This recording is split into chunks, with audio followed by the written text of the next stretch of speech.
Welcome, everyone. Today's episode at Living to Love Yourself podcast will be an interesting story about myasthenia gravis. Myasthenia gravis is a rare autoimmune neuromuscular junction disorder that causes weakness in the skeletal muscles, which are the muscles your body uses for every movement. It occurs when communication between nerve cells and muscles become impaired. This disease affects almost 200,000 people per year. My dear friend and someone who lives with it every single day, Greg Josephs. He is 58 years old, has 30 years of wedded bliss, and you might want to clear that with his wife Maria. She's a lovely lady, so we won't tell her he's at 30 if it's wrong. He has three adult kids and just adopted a beagle from a rescue who found him hiking down a dirt road in the south. Some of the things that are quite interesting about him, and this is what makes Greg Greg. His favorite quote is God only made so many perfect heads. The rest he covered with hair. I can't even talk without laughing on that one. He's been married, of course, for 30 years, like he said, and then the interesting thing, he has been living in the same house for over 25 years. Now that takes dedication. Our friend Greg Josephs is now going to talk to you about myasthenia gravis. Please welcome a wonderful man and an inspiring man, and one anyone can learn from. Hi, Greg. Hi, Rashmi. Thank you very much for that wonderful introduction. Thank you. So, Greg, it's your platform. We want to know exactly what this rare disease is. What is it about? Well, it affects my muscles. For instance, when I need to turn a corner in my house, my nerves say, watch it. Muscles do this. And my muscles say, no, we don't have to. So then I lose my balance. But hey, the way I look at it, I have to adjust anyway to new limits. So it's another day in paradise. Correct. So, Greg, in terms of its symptoms, because I'm sure I didn't do justice with the symptoms of this disease, what can you describe? How does one, when you have this disease, how is it different from another autoimmune disease?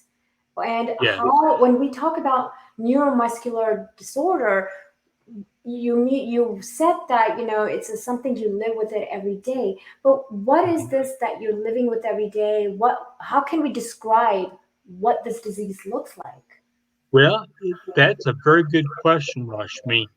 The 200,000 people that have it in different ways. It affects voluntary muscles with ocular myasthenia gravis. For me, it's generalized. It affects my limbs, mostly my legs and my arms, sometimes my neck, but also my facial muscles. When I was diagnosed in 2002, I was slurring like a drunkard. And it took about 6 months and probably a dozen doctors to figure out what I had. Along the way, I was scared because one doctor even said I had uh, ALS, which is fatal, unfortunately. But MG is not fatal. It's going to affect me throughout my whole life, but it will not shorten my life. It basically, my days of running marathons are in the past. Not that I ran a marathon, but I try to exercise because that is Right. still crucial with an exercise bike, walking my dog, gardening vegetables, sometimes fishing. But I get by. I get by. That's interesting. So basically, you tend to go outdoors more. You tend to What about, is there anything internal that you can do for your muscular disorder to be strengthened? For example, what about breathing? Do you practice breathing exercises? Do you do anything like meditation or yoga? Anything that's more helpful for the lungs, or it doesn't matter for this kind of disease? Well, it does.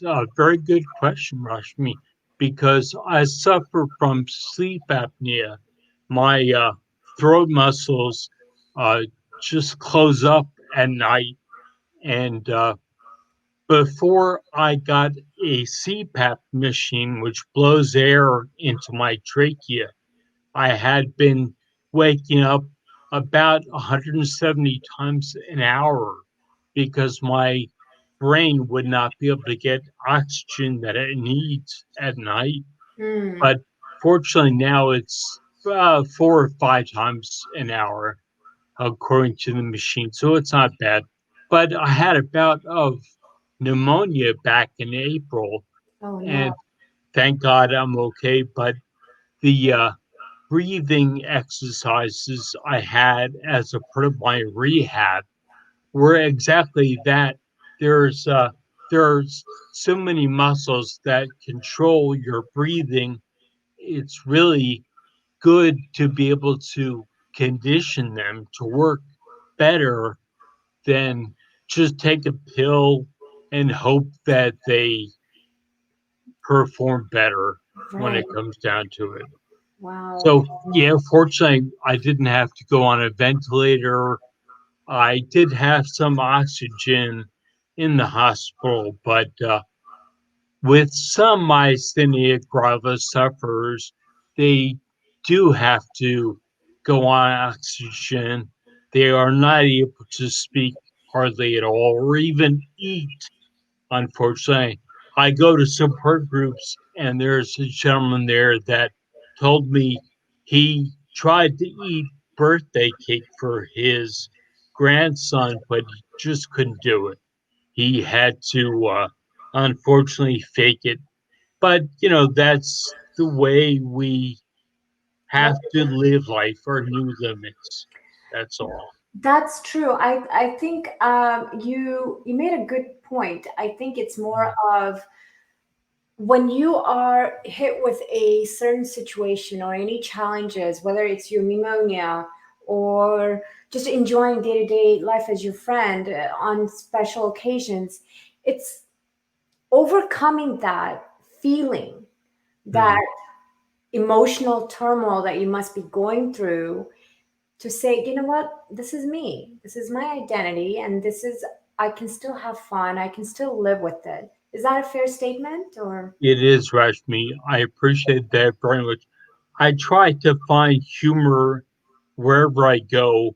For instance, I just realized that when I wear a mask, because I have to almost all the time, I realize that I can stick out my tongue at people. That, for instance, there was a gentleman that cut me off, and I was able to figure that out. But it's a little thing, but you know, You it gotta was bring worth. a humor into it. I Yes, agree. you do. You really do. I have to try that with the mask on. This is something Yes, new. It's a talent. it is. It is. It is. And my daughter just moved into a new house in Richmond, and she found two little garden gnomes in her basement. At first, she was scared of them because I guess it is kind of creepy, but I convinced her that they're good luck for her house.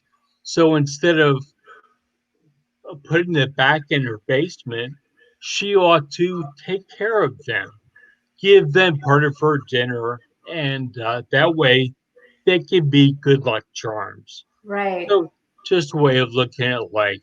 Yes, you always have to look at the better side of it, right? Yes. Speaking of the Yeah. better side, I have I'm curious, you had this disease, the MG, back in 2002, I believe, and prior to that, Can you just give us a little bit of a difference how it was, your life was from there and then after 2002, and what you learned from it, basically, and what you achieved even after the onset? Well, that's a very good question, Rashmi, because I had sold residential real estate prior to that, but I realized that it was stressing me out. I really can't deal with situations like I could, and rather than make a mistake, I decided to face myasthenia gravis and face the fact that I do have it. I was in Disney World back in March or February it was, and a wheelchair bound lady had a sweatshirt on that said never give up hope. Wow. And I complimented her on it because I'd never see her again. And she said, well, I've got rheumatoid arthritis and I'm in constant pain, but it's true, never give up, never give up. I was doing a clinical study in February for a new drug for MG, Uh-huh. and I realized that a lot is known about the disease, but unfortunately, doctors have no idea how to treat it because it's the acetylcholine receptor that is blocked. And until it's known how to unblock it, then then it's just a matter of dealing with it. Right. Do the doctors or physicians per se, do they give you pointers of how to live with this type of lifestyle? I mean, I'm sure from a medical perspective, there has to be way. One is medications, which we can definitely go into, and two, is there a coping mechanism with Mhm. MG from a medical perspective? Well, no, I've seen my one neurologist every 6 months or so for 18 years. At one point, he said to me that we will grow old together, which was nice. But from what I gather, although I do take medicine to suppress my immune system, there are there are methods to manage the disease with exercise, diet. I wish that included ice cream, but it doesn't. and and also, Not even sugar-free ice cream, really? well, yeah, but And frankly, dairy-free? there's no substitute for friendly. but I my vegetable garden helps. Although I do have more tomatoes than I can live with right now. But in sleep, I try to nap when I can and try to take care of myself. Support systems are very important too because health professionals, some of them are not even acquainted with myasthenia gravis. So I have to go on to the web and find out what is the latest information and support groups because although you may be scared of people who have the disease, it's sort of like looking in the mirror Hmm. and you can find out, oh yeah, I'll try that or I'll try this because it may benefit you in the end. With support groups, but I highly recommend that. Are you in any that you recommend? Maybe towards the end we can have a link or resource link By for. by Okay, all means, yes, okay, yes. perfect. Thank you. And other than I think with the group, which is very good to be involved in, I think that's a wonderful advice. I think maybe just the general population of having such as your friends, your family, your colleagues, your loved ones. Those are types of support system that I think also you can benefit from. Oh, absolutely. Absolutely. When I had my pneumonia, there are certain drugs that would not do well with myasthenia gravis. For instance, the antibiotic Cipro, which is needed for some disabilities, Right. would react not well with my body. Mm. And this stands out in 2008, I believe it was. I had terrible back pain and I had a shot of steroids in my back.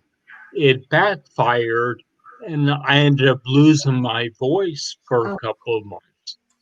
But fortunately, it came back with low dose steroids, prednisone. prednisone. So it's you know I guess you can shock your body. You really have to be careful. You have to be your own advocate when it comes down to it. But what was I going to say? Oh, when I had pneumonia, my daughter and my neurologist conversed ceaselessly because once I got to the hospital, of course, COVID-19 took over Oh, and yeah. I went right into that ward. Fortunately, I didn't have it, but Mm, you can't be too careful these days. absolutely. So I think in your situation, Greg, that we need to have medication as a factor to help us, because that's very important for people to know. I mean, in our show here, we talk about improving our lifestyle from a natural perspective as much as possible. However, integrating, which I stress quite a bit, Mhm. integrating medication in your lifestyle, if it's much needed, has to be there. I believe in that, and I think this is a prime example of Mhm. where medication does save one's life, and it does help for the longevity of your disorder. So that's one, I think, important takeaway from this. Yes, absolutely. Absolutely. I take Cellcept to reduce my immune system, and I also take ropinirole to quiet my muscles. Then I I take melatonin to Mm, help me sleep. What my neurologist suggested for sleep aids are not narcotics, not opioids, but natural items. right. Besides preparing your bed, your room, try melatonin and nix the ice cream at night, which was difficult. But, you know, try to uh, eat vegetables and fruits throughout the day. Make sure you get your protein to repair your body as you see fit, but avoid the carbs and the processed sugars, which are difficult, but it can be done. So, main thing is to exercise Yeah. and work on your breathing so you can sleep better and have a more relaxed state of mind, Oh, yes, and absolutely. eliminate those bad foods. Just like in any kind of autoimmune disorder, food and nutrition is the key. It is.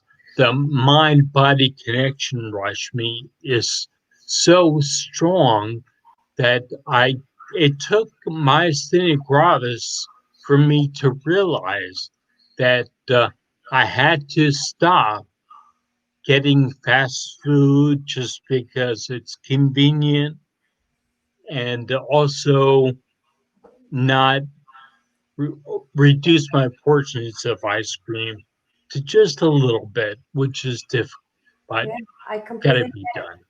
I completely understand. I mean, having autoimmune disorder myself, it's a it's a lifestyle change. And, I don't think you and I can think of it as a lifestyle for the worse. I think it's for the better, because our body feels better when we're not taking in anything that seems to be hurting us, and overall, any type of foreign substance and processed food is always going to hurt us. Having you growing your own vegetables is a Mhm. wonderful step in terms of improving your health. Yes, I have a patch of beets, and I know people either love beets or hate beets. I love beets. Great, great, great. I love They it.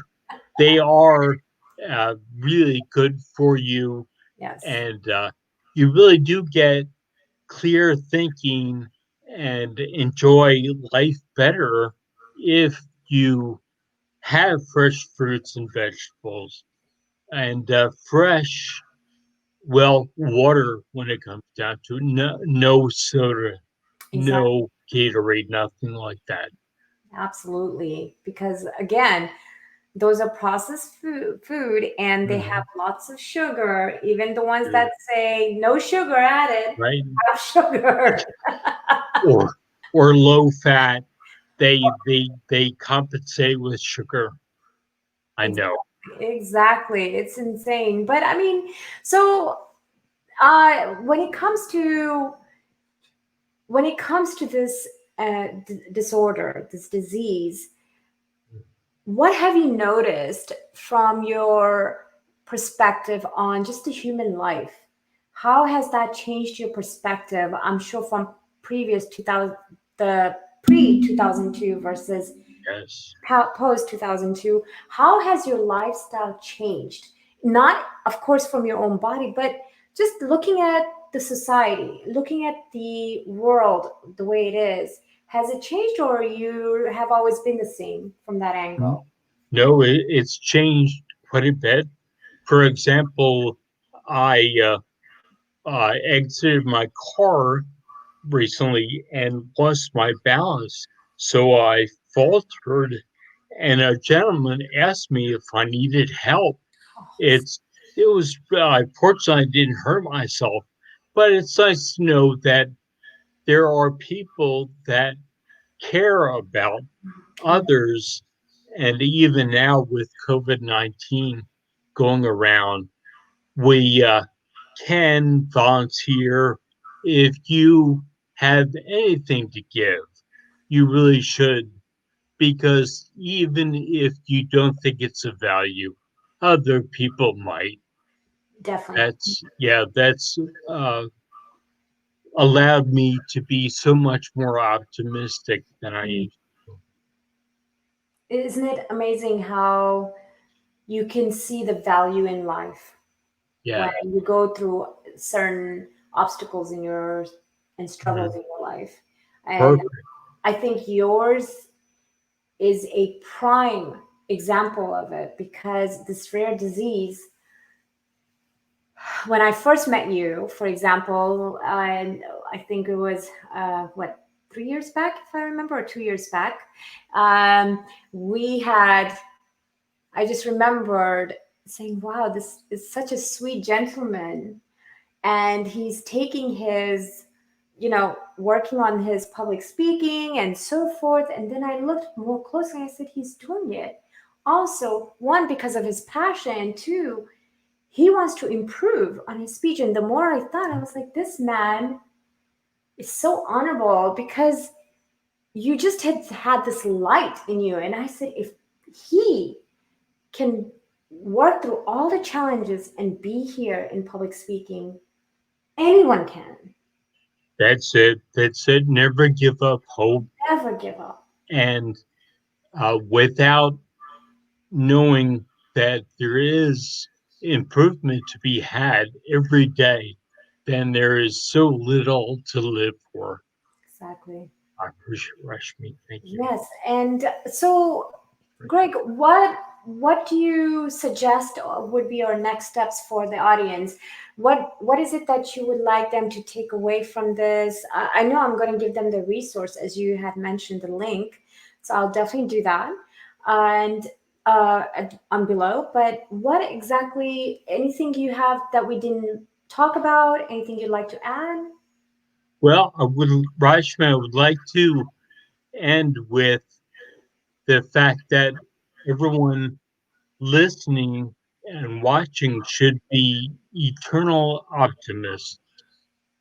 Whether or not you think that your glass may not be half full, it is.